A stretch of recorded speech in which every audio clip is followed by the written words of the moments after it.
أعوذ بالله من الشيطان الرجيم. بسم الله الرحمن الرحيم.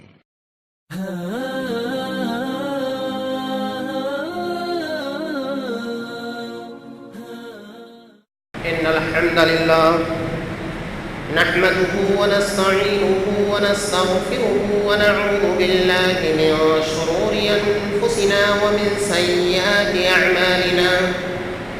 من يهده الله فلا مضل له ومن يضلل فلا هادي له. وأشهد أن لا إله إلا الله وأشهد أن محمدا عبده ورسوله. يا أيها الذين آمنوا اتقوا الله حق تقاته ولا تموتن إلا وأنتم مسلمون. يا أيها الناس اتقوا ربكم الذي خلقكم من نفس واحدة وخلق منها زوجها وبث منهما رجالا كثيرا ونساء. واتقوا الله الذي تساءلون به والأرحام إن الله كان عليكم رقيبا. يا أيها الذين آمنوا اتقوا الله وقولوا قولا سديدا يصلح لكم أعمالكم ويغفر لكم ذنوبكم ومن يطع الله ورسوله فقد فاز فوزا عظيما. أما بعد فإن خير الحديث كتاب الله وخير الهدي هدي محمد صلى الله عليه وسلم وشر الأمور محدثاتها وكل محدثة بدعة وكل بدعة ضلالة وكل ضلالة في النار. فقد قال الله تبارك وتعالى في القرآن المجيد والفرقان الحميد: فأعوذ بالله السميع العليم من الشيطان الرجيم. يرفع الله الذين آمنوا منكم والذين أوتوا العلم درجات. حاضرین جمعہ، دینی و ملی بھائیوں، بزرگوں، عزیز طلبہ، علماء کرام اور ملت کی ماؤں اور بہنوں، ہر شخص اس چیز سے واقف ہے کہ جس طرح سے دنیا سائنس اور ٹیکنالوجی میں تحقیقات و انکشافات میں آئے دن ترقی کرتی ہے، اسی طرح سے لوگوں کے یہاں علم کے شوق میں اضافہ ہوتا ہے، حصول علم کا جذبہ مزید پروان چڑھتا ہے۔ چنانچہ لوگ اسی خاطر اپنا قیمتی سے قیمتی سرمایہ صرف کرتے ہیں، تمام تر پریشانیوں کو مول لے کر حصول علم کی خاطر اپنے لخت جگر اور نور نظر کو اپنی آنکھوں سے اوجھل کرتے ہیں۔ کتنے ایسے والدین ہیں کہ تعلیم کی راہ میں اپنی پراپرٹی اور جائیداد تک کو فروخت کر دیتے ہیں، کیونکہ انہیں معلوم ہے کہ علم کی دولت سے بڑھ کر کے کوئی دولت نہیں۔ انہیں یہ معلوم ہے کہ انسان خواہ دنیاوی علم حاصل کر لے یا دینی، اگر وہ صاحب علم ہو جاتا ہے تو ایسی صورت میں باعزت انداز میں زندگی بسر کرتا ہے۔ اس علم کی روشنی میں اسے عزت و سربلندی حاصل ہوتی ہے، اس کے اہل خانہ اگرچہ کچھ دن مشقت و پریشانی کے عالم میں اپنی شب و روز گزارتے ہیں، لیکن جب علم کے زیور سے ان کے بچے آراستہ و پیراستہ ہو جاتے ہیں، علم کی دولت ان کے آنگن میں آ جاتی ہے، تو پھر ایسی صورت میں بچوں کے ساتھ ساتھ ان والدین کی عزت میں اضافہ ہوتا ہے، مشکلات کے ایام بھول جاتے ہیں، پریشانیوں کے بادل چھٹ جاتے ہیں، آرام و سکون کی زندگی بسر کرنا شروع کر دیتے ہیں۔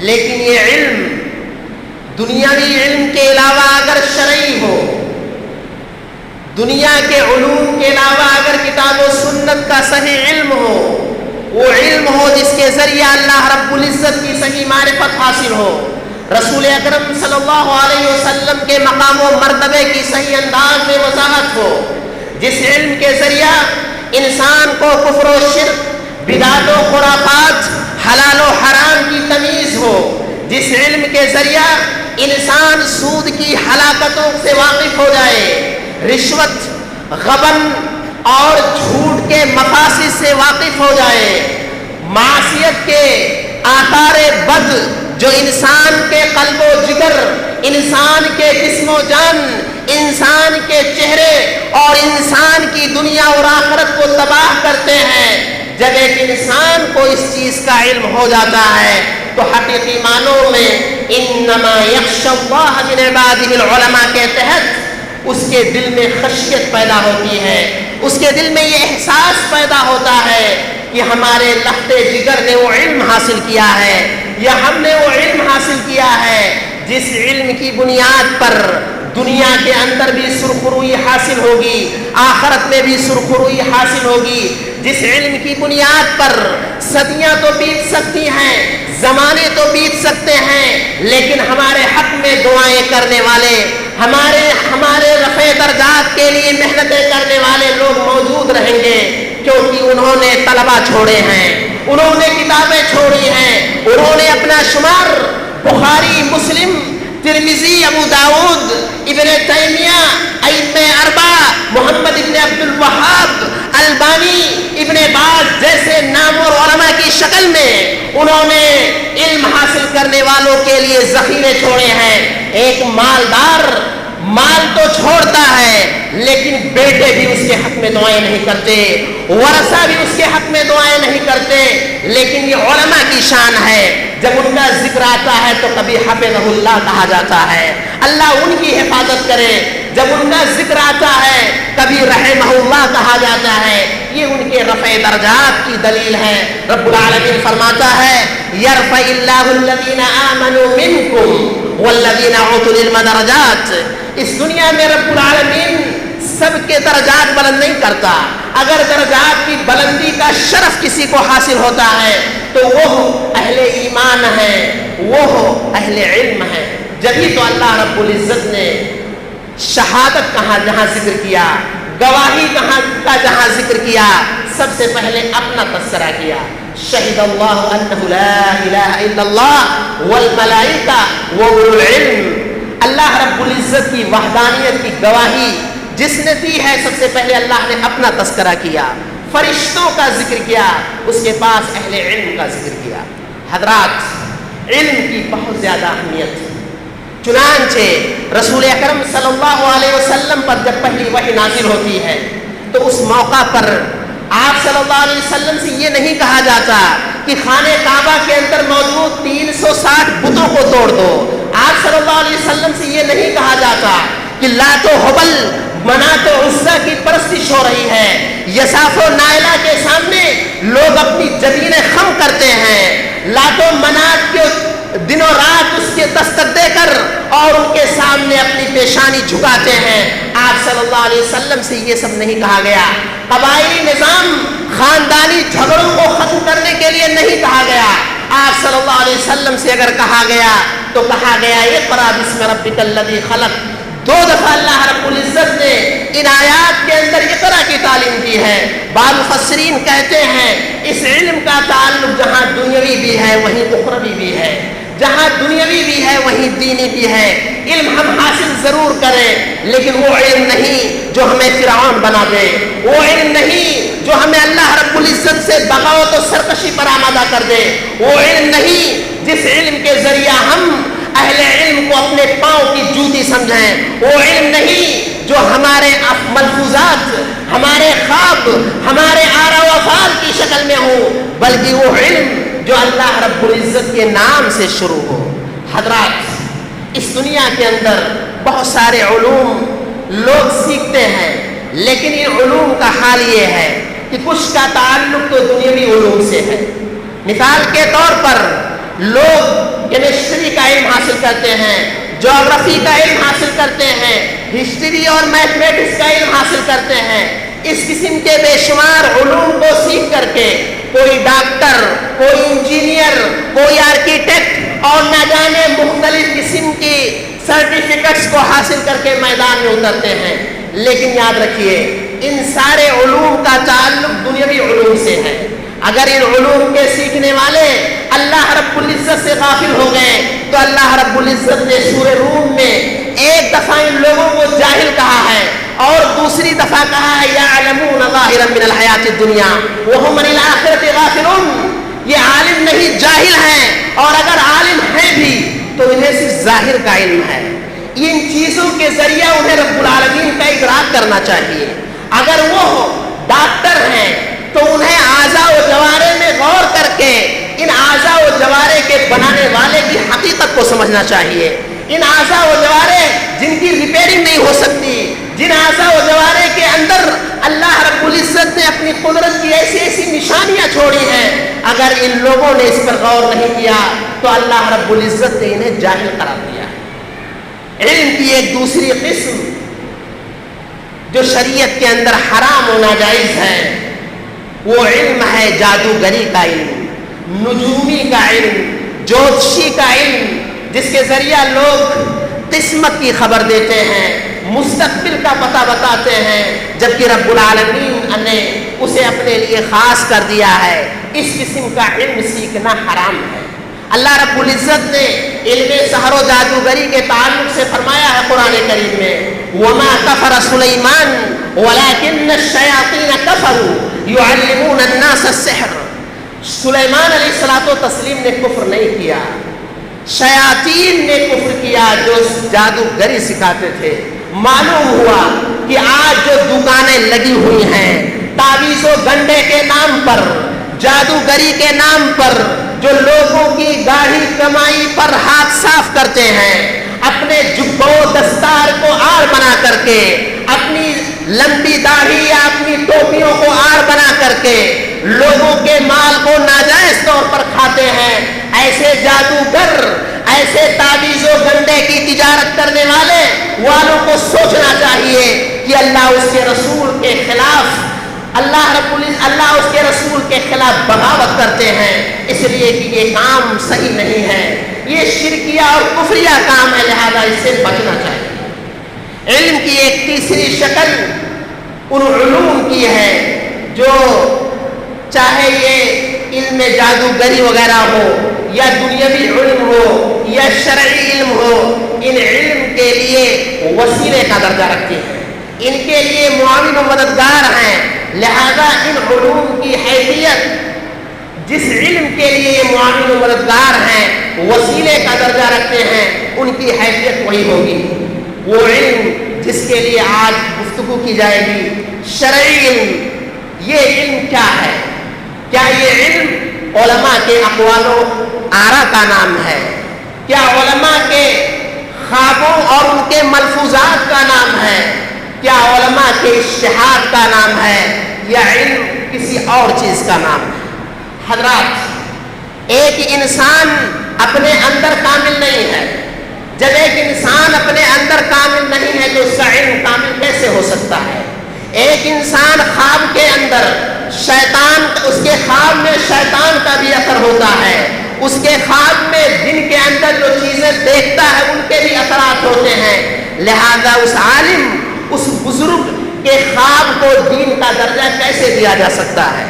ایک انسان کا علم رب العالمین کے فرمان کے مطابق وما اوتیتم من العلم الا قلیلا، تمہیں تھوڑا سا علم دیا گیا ہے، لہذا اس کے اجتہادات کو، اس کے آراء و افکار کو، قرآن و سنت کے اندر اس کے فہم کو مکمل طور پر ہم اتھارٹی سمجھ لیں، مکمل طور پہ ہم انہیں علم کا درجہ دے دیں، یہ بات مناسب نہیں ہے۔ لہذا صحیح علم وہی ہے جو قرآن کریم کے اندر ہے، جس کے سلسلے میں عبداللہ بن مسعود رضی اللہ تعالیٰ عنہ نے کہا تھا کہ اس قرآن کریم کے اندر اولین و آخرین کا علم ہے، یہ اللہ رب العزت کی وحی ہے جو اللہ رب العزت نے رسول گرامی صلی اللہ علیہ وسلم کے واسطے جبریل امین کے واسطے 23 سالہ دور میں آپ کے اوپر نازل کیا، اور اسی طرح سے علم کی دوسری قسم سنت رسول ہے، جسے اللہ رب العزت نے اپنے رسول کے ذریعہ ہم اور آپ تک پہنچایا ہے۔ یہ ہے کتاب و سنت کا صحیح علم، جس علم کے تعلق سے قرآن و سنت کے اندر بہت زیادہ فضیلت آئی ہوئی ہے۔ حضرات، یہ علم شرعی، اس کا سیکھنا، اس سے تعلق رکھنا اور اسے اپنی زندگی کا وظیفہ قرار دینا، یہ بہت زیادہ اہمیت کا حامل ہے۔ آپ کو یہ معلوم ہونا چاہیے کہ جب جد امجد آدم علیہ السلام کی تخلیق کا رب العالمین نے ارادہ فرمایا، تو آج جو ہم لوگوں کی صورت حال ہے، قتل و خریزی، فتنہ و فساد، ظلم و زیادتی، ایک دوسرے پر ناحق ظلم کرنا یا اس کے مال کو ناحق کھانا، اس قسم کی جو چیزیں عام ہیں، یہی بات فرشتوں نے کہی تھی، اتجعل من یفسد فیہا ویسفک الدماء ونحن نسبح بحمدک ونقدس لک۔ اے اللہ، کیا تو ایک ایسی مخلوق کو کی شروعات کرنا چاہتا ہے جو زمین کے اندر فتنہ و فساد پیدا کرے گی، خون خرابہ کرے گی، تیرے حکم کی مخالفت کرے گی؟ رب العالمین نے کہا تھا کہ جو میں جانتا ہوں تم نہیں جانتے، ضرور ایسا کام کریں گے، تھوڑے ہی کیوں نہیں ہوں گے، لیکن میرے شکر گزار بندے بھی ہوں گے۔ یاد رکھیے، یہ علم شرعی ہی تھا، یہ رب العالمین کا علم ہی تھا، جس علم کو حاصل کر کے حضرت آدم علیہ الصلوۃ والتسلیم مسجود ملائکہ قرار پائے۔ فرشتے رب العالمین کے حکم کے آگے، حضرت آدم علیہ الصلوۃ والتسلیم کے علم کے آگے، اس علم کی وجہ سے ان کے سامنے سجدہ ریز ہو جاتے ہیں۔ علم کی اہمیت کو سمجھنا ہو تو یوسف علیہ الصلوۃ والتسلیم کی سیرت پڑھ لیجیے۔ یوسف علیہ الصلوۃ والتسلیم کو اللہ رب العزت نے دنیا کا آدھا حسن عطا کیا تھا۔ نبی ہونے والے ہیں، باپ یعقوب نبی ہیں، دادا نبی ہیں، پردادا حضرت ابراہیم علیہ الصلوۃ والتسلیم اور ان کے بیٹے اسماعیل نبی ہیں، پورا خانوادہ نبیوں کا ہے، لیکن جب تک علم کی دولت سے مالا مال نہیں ہوتے، علم شریعت سے مالا مال نہیں ہوتے، خوبصورتی اگرچہ ہے، خاندانی وجاہت اگرچہ ہے، باپ کا لاڈ و پیار اگرچہ میسر ہوا ہے، لیکن مصر کے بازار میں وَشَرَوْهُ بِثَمَنٍ بَخْسٍ دَرَاهِمَ مَعْدُودَةٍ، مصر کے بازار میں چند ٹکوں میں، چند روپے کے عوض میں ان کو فروخت کیا جاتا ہے، لیکن جب علم کی دولت سے مالا مال ہوتے ہیں، جب اللہ رب العزت کی مدد شامل حال ہوتی ہے، فتنہ پروری کے باوجود، عزیز مصر کی بیوی کے فتنے کے باوجود اس علم سے نجات حاصل کرتے ہیں۔ اور اتنا ہی نہیں، بدگمانی کی بنیاد پر ظالمانہ انداز میں جب انہیں جیل کی سلاخوں میں ڈالا جاتا ہے، وہاں سے نجات حاصل کرتے ہیں تو علم کی بنیاد پر، اس لیے کہ انہیں خواب کی تعبیر کا علم تھا۔ اس خواب کی تعبیر کے علم نے بادشاہ کو مجبور کیا کہ انہیں جیل کی سلاخوں سے نکالے، اور اتنا ہی نہیں، اس علم کی دولت سے جب مالا مال ہوتے ہیں تو عزیز مصر سے کہتے ہیں اجعلنی علی خزائن الارض انی حفیظ علیم، مجھے خزانوں کا مالک بنا دیجئے، مصر کی پراپرٹی اور مصر کی حکومت کا تاج مجھے پہنا دیجئے، اس لیے کہ مجھے میرے اندر ان چیزوں کی حفاظت کا علم ہے اور میں اچھے انداز میں سے سنبھال سکتا ہوں۔ علم کی اہمیت کو سمجھنا ہو تو ہمیں دیکھنا ہوگا کہ کتا جو انتہائی خسیس، انتہائی گھٹیا اور انتہائی نجس جانور ہے، اسلامی مارکیٹ کے اندر اسے خریدا اور بیچا نہیں جا سکتا۔ برتن میں منہ ڈال دے تو 7 دفعہ دھونا پڑتا ہے۔ اور اتنا ہی نہیں، صحیح بخاری کی روایت ہے، رسول اکرم صلی اللہ علیہ وسلم فرماتے ہیں اگر کوئی شخص کسی آوارہ کتے کو بلا ضرورت کے صرف شان و شوکت کے اضافے کے لیے اپنے گھر کے اندر پالتا ہے تو روزانہ اس کے اجر میں، اس کے عمل میں، اس کی نیکیوں میں ایک قیراط کے عوض میں کمی ہوتی ہے۔ رسول اکرم صلی اللہ علیہ وسلم نے اس کی خصت کو، اس کے حرص و طمع کی متعدد حدیثوں میں مثالیں بیان کی ہیں۔ اس کی طرح سے بیٹھنے کو منع کیا ہے نماز کے اندر۔ انسان صدقہ کر کے واپس لے، اللہ کے نبی صلی اللہ علیہ وسلم نے اس کی مثال اس کتے سے دی ہے جو الٹی کر کے طے کر کے کھا جاتا ہے۔ الغرض رسول اکرم صلی اللہ علیہ وسلم نے متعدد حدیثوں کے اندر اور اللہ رب العزت نے قرآن کریم کے اندر جس کتے کی بہت زیادہ مذمت کی ہے، لیکن یہی کتا اگر معلم ہو جاتا ہے، صاحب علم ہو جاتا ہے، اسے سکھا دیا جاتا ہے کہ کیسے شکار کرنا ہے، کیسے کھیتی باڑی کی چیزوں کی نگہداشت کرنی ہے، کیسے اسے اپنے مصرف میں لانا ہے، تو اس کتے کے شکار کو حلال قرار دیا ہے۔ وہ منہ سے اگرچہ پکڑتا ہے لیکن ہمارے لیے حلال ہے، حالانکہ جب تک یہ علم نہیں تھا 7 دفعہ منہ سے چھونے کی وجہ سے برتن کو دھونے کا ہوگا۔ حضرات، یہ علم دین کی اہمیت کو ہمیں سمجھنا ہو تو ہمیں جاننا چاہیے کہ اللہ رب العزت نے اس علم کی اہمیت کے پیش نظر انبیاء کرام، ائمہ دین اور مختلف قسم کے علماء کرام کو متعین کیا ہے، بھیجا ہے، جن کے خدمات کے تئیں جیسا کہ ابھی میں نے ذکر کیا لوگ صبح و شام ان کے لیے دعائیں کرتے ہیں۔ اور عجیب معاملہ ہے اس علم دین کا، ایک شخص عالم دین ہو جاتا ہے، اگر علم دین کے تقاضوں پر نہیں اترتا، حافظ قرآن ہو جاتا ہے، قرآن کریم کے تقاضوں پر اپنے ظاہر کو نہیں رکھتا، رب کعبہ کی قسم منبر اور محراب سے لوگ اسے محروم رکھتے ہیں۔ اس علم کی عجیب خصوصیت ہے کہ جو شخص اس علم کو سیکھ لے، اس علم سے لیس ہو جائے، لیکن اس کے تقاضوں پر اگر پورا نہیں اترتا ہے تو اللہ رب العزت اسے سزا کے طور پر خوشبو ہونے کے باوجود، دولت ہونے کے باوجود اسے وہ مقام نہیں عطا کرتا جو مقام اسے ملنا چاہیے۔ حضرات، لہذا ہم بھی امت اکرام ہیں، ہم نبی کریم صلی اللہ علیہ وسلم کی امت سے تعلق رکھتے ہیں، لہذا ہمیں علم کی اہمیت کو سمجھنا چاہیے۔ آئیے چند حدیثیں دیکھتے ہیں جس کے اندر اللہ کے رسول صلی اللہ علیہ وسلم نے شرعی علم کو سیکھنے والے، سکھانے والوں کی کیا فضیلتیں بیان کی ہیں۔ اللہ کے نبی صلی اللہ علیہ وسلم نے ایک حدیث کے اندر بیان فرمایا کہ اگر کوئی شخص دین کی سربلندی کے لیے زمین اور فضاؤں میں جو فتنہ و فساد بپا ہے اس کے خاتمے کے لیے اگر علم دین سیکھتا ہے تو اللہ کے نبی صلی اللہ علیہ وسلم نے فرمایا سہل اللہ لہ طریقا الی الجنہ، اس شخص کے لیے یہ چیز کافی ہے کہ اس کا راستہ اسے جنت تک لے جائے گا۔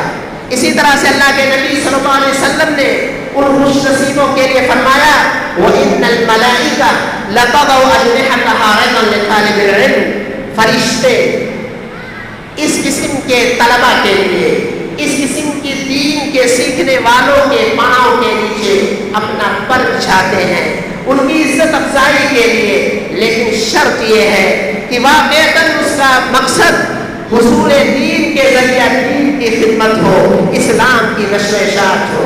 اتنا ہی نہیں، اللہ کے نبی صلی اللہ علیہ وسلم نے فرمایا کہ اس علم کو سیکھنے یا سکھانے والے کے لیے تستغفر له من فی السماوات والارض حتی الحیتان فی جوف الماء، جس طرح سے ایک عالم دین کے کلمات سے فضاؤں میں گونجتے ہیں، لوگ فلائٹ میں اڑ رہے ہوتے ہیں، اس کی باتیں وہاں سنتے ہیں، لوگ دنیا کے خطے کونے کونے میں ہوتے ہیں، دین کے مسائل کو ان کے ذریعہ حاصل کرتے ہیں.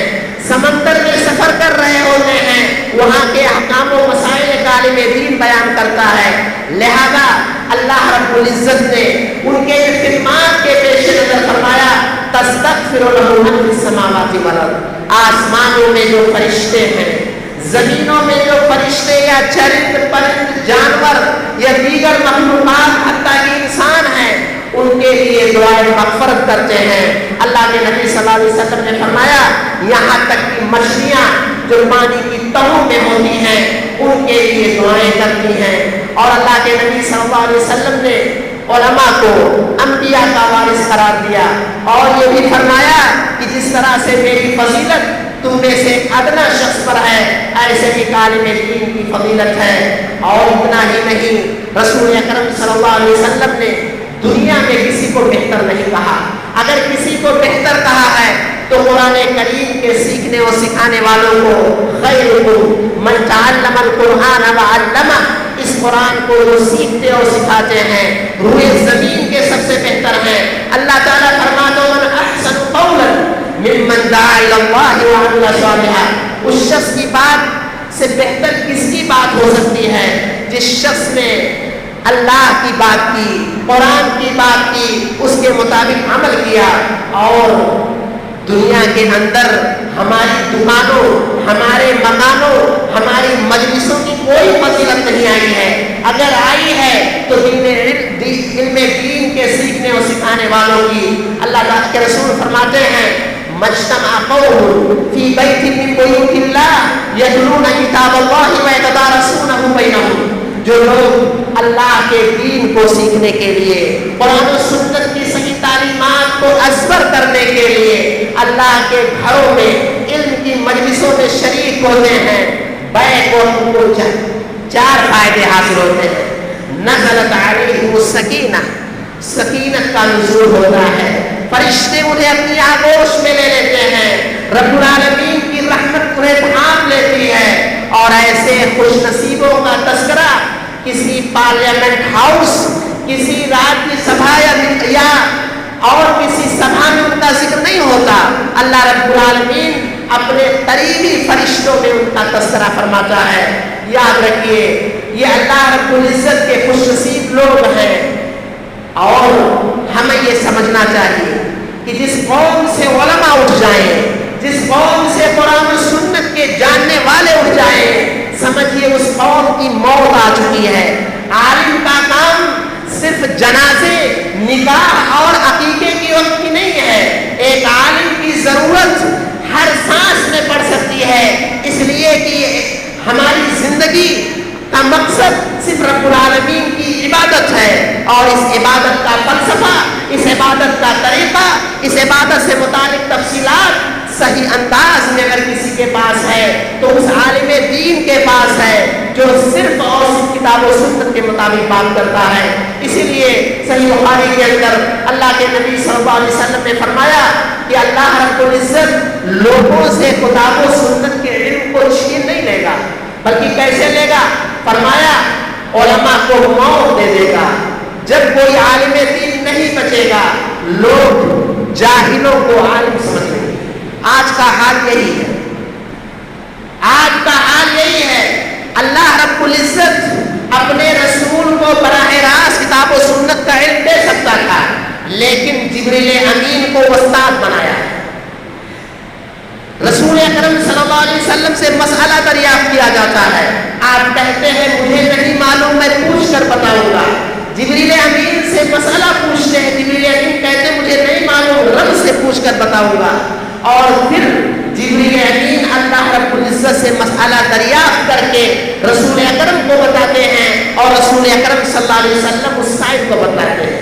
افسوس کا مقام ہے آج ہم نے ایک انجینئر, ایک ڈاکٹر اور دوسرے میدان کے ماہر کو عالم سمجھ رکھے ہیں, مفتی سمجھ رکھے ہیں. آج کل کے سوشل میڈیا کے ذریعہ, آج کل کے انٹرنیٹ کے ذریعہ ہم نے اسے دیکھا نہیں, ہم نے اس کی حقیقت ہمیں معلوم نہیں, لیکن ہم نے اپنے دین کا سودا اس شخص کر دیا. ایسے برادرز, ایسے سسٹرز, ایسے انجینئر کو ہم نے مفتی بنا کر کے اپنے دین کا کا جنازہ نکال دیا ہے. ہمیں سوچنا چاہیے ایسا رب العالمین کر سکتا تھا. مشہور امام نے کہا تھا ان ھذا العلم دین فانظروا امن تاخذون دینکم. یہ علم دین ہے، ذرا دیکھو کس سے اپنا دین لے رہے ہو. رسول اکرم صلی اللہ علیہ وسلم نے ہمیں یہ بات بتلائی ہے کہ ہمیں جو علم حاصل کرنا ہے، اللہ رب العزت جس طرح سے جبریل کو ان کا استاد بنایا تھا، ہمیں بھی کسی عالم، کسی راسخ العلم، کسی کتاب و سنت کے جانکار کو اپنا عالم سمجھ کر کے اور اس سے علم اور اس سے فتویٰ لینا چاہیے. وہ لوگ مفتی نہیں ہو سکتے جو چند دن تبلیغ میں نکل جاتے ہیں، چند دن کسی عالم کی مجلس میں بیٹھ کر کے فتوے دینے لگتے ہیں. مجھے یہ نہیں، میرے کہنے کا مقصد یہ نہیں ہے کہ کوئی شخص مطالعہ کر کے کچھ نہیں سیکھ سکتا، کوئی شخص چند مجلسوں میں بیٹھ کر کے کچھ نہیں جان سکتا. میرے کہنے کا مقصد یہ ہے کہ جو شخص عربی زبان نہیں جانتا، جو شخص کتاب و سنت سے متعلق جو اصول و مبادئات وہ نہیں جانتا، کتاب و سنت سے مسائل کو کیسے اخذ کیا جاتا وہ نہیں جانتا، اس کا میدان دوسرا ہے. اس نے کچھ پڑھا ہے اور اس کی بنیاد پر جائز ناجائز کے فتوے دے رہا ہے. ایسے موقع پر ہمیں اپنے دین سے متعلق سوچنا چاہیے، سمجھنا چاہیے اور اس کے بعد ہمیں عمل کرنا چاہیے. یہی وجہ ہے کہ اس کا نقصان یہ ہوتا ہے کہ لوگوں نے علماء کو بے وقت کر دیا، علماء کی ناقدری کر دی. نتیجہ یہ نکلا کہ علماء کی ایک اچھی خاصی تعداد ہونے کے باوجود لوگ ان کے پاس نہ آ کر کے اس قسم کے انجینئر، اس قسم کے ڈاکٹر اور اس قسم کے لوگوں سے مسائل حل کرتے ہیں. یہی وجہ ہے کہ عبداللہ بن مبارک رحمۃ اللہ علیہ نے کہا تھا کہ جس شخص نے علماء کی ناقدری کی، علماء کی تخفیف کی، تو اس نے اپنے آخرت کو ضائع و برباد کر دیا. جس نے حکام اور حاکم وقت کی ناقدری کی، اس نے اپنی دنیا تباہ کر دی. اور جس نے اپنے ساتھیوں اور اپنے لوگوں کی ناقدری کی، اس نے اپنے اخلاق کو ضائع و برباد کر دیا. لہذا ہمیں ضرورت ہے کہ جس طرح سے رسول اکرم صلی اللہ علیہ وسلم نے کہا تھا کہ لا تسبوا الدیک فإنہ یوقظ الصلاۃ. تم مرغ کو برا بھلا نہ کہو، مرغ کو گالی نہ دو، یہ تمہیں فجر کی نماز میں بیدار کرتا ہے. لہذا علماء کی قدر و منزلت کو سمجھو، جن کے لیے فرشتے دعائیں کرتے ہیں، کائنات کا ذرہ ذرہ اور ہر ذی روح جن کے لیے دعائیں مغفرت کرتی ہے. جس نے 18 نہیں بلکہ کئی سال تک اس علم کے لیے وقت صرف کیا ہے، جو عربی زبان جانتا ہے، قرآن و سنت سے مسائل کے اخذ کرنے کا طریقہ جانتا ہے، اگر ہم دنیا و آخرت کی سعادت چاہتے ہیں تو ہمیں ان سے رشتہ وابستہ کرنا چاہیے. ان پر دان و تشریح نہیں کرنی چاہیے، ان کو برا بھلا نہیں کرنا چاہیے. ورنہ نتیجہ یہ نکلے گا کہ ہم اپنے ساتھ ساتھ اپنی اولاد کی عاقبت کو بھی خراب کر لیں گے. اور یاد رکھیے، میں ایک حدیث بیان کر کے اپنی بات ختم کرتا ہوں. سنن ترمذی کی ایک حسن درجے کی روایت ہے. اللہ کے نبی صلی اللہ علیہ وسلم نے فرمایا الدنیا ملعونہ وملعون ما فیہا الا ذکر اللہ وما وعالم متعلم.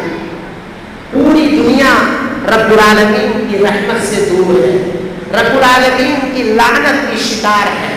اور اس دنیا کے اندر جتنی چیزیں ہیں سب کے سب، اگر کوئی رب العالمین کی رحمت سے قریب اور اس کی لعنت سے دور ہے تو اللہ رب العزت کا ذکر جہاں ہو رہا ہے، اس کے ذکر و اذکار کرنے والے اور اسی طرح سے عالم دین اور علم دین کو سیکھنے والے.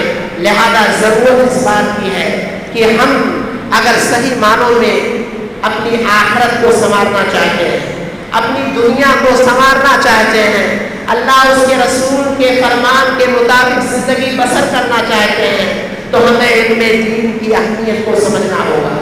ہمیں کتاب و سنت کا صحیح علم دینے والوں کے مقام و مرتبے کو پہچاننا ہوگا. اور ہمیں اپنے ساتھ ساتھ اپنے بچوں کے ذہن و دماغ میں ان کی قدر و منزل بٹھانی ہوگی. بہت پیاری بات تھی، بعض تابعین نے کہی تھی کہ ہم اپنے بچوں کو ابو بکر و عمر کی سیرت اس قدر ان کے ذہن و دماغ میں راسخ کرتے ہیں جس طرح سے سورہ فاتحہ کو بیان کراتے ہیں. کیا وجہ ہے؟ اس لیے کہ ابو بکر و عمر یہ امت کے لیے سکون کے مانند ہیں. ان کا مقام و مرتبہ اگر بچوں کے ذہن میں راسخ ہو جائے گا تو پھر ان کے بعد آنے والے علماء کا مقام و مرتبہ بدرجہ اور راسخ ہوگا. اس لیے ضرورت اس بات کی ہے کہ ہم علم دین کی اہمیت کو سمجھیں. اللہ رب العزت سے دعا ہے کہ الہ العالمین تو ہمیں علم اور علماء کے مقام و مرتبے کو سمجھنے کی توفیق عطا فرما. الہ العالمین ہم میں جو بیمار ہیں انہیں شفایاب فرما. ہم میں جو مقروض ہوئے قرضوں کی ادائیگی کی توفیق عطا فرما. الہ العالمین ہم میں جو پریشانی سے دوچار ہیں کسی بھی قسم کی پریشانی سے مولا ان کی پریشانی کو دور فرما. الہ العالمین ہم بہت زیادہ گنہگار ہیں. تیری مسجدوں کو ہم نے ویران کر رکھا ہے. ہم اس قابل نہیں کہ تجھ سے رحمت کا سوال کریں. زمین خشک ہو چکی ہے, لوگ پریشان ہیں, گرمی سے بے حال ہیں, لیکن تیرے بے زبان جانور, تیرے بے زبان مخلوق جو تیری تسبیح بیان کرتے ہیں, تیرا ذکر کرتے ہیں, انہی کے طفیل میں اے اللہ ہم انسانوں پر اپنی رحمت کی برکھا نازل فرما. اے اللہ تو اس خشک سرزمین کو مولا سرسبز و شاداب بنا. آمین. بارک اللہ لنا ولکم فی القرآن العظیم ونفعني وإياكم بالآيات والذکر الحکیم. انہ تعالی جواد کریم ملک بر رؤوف رحیم.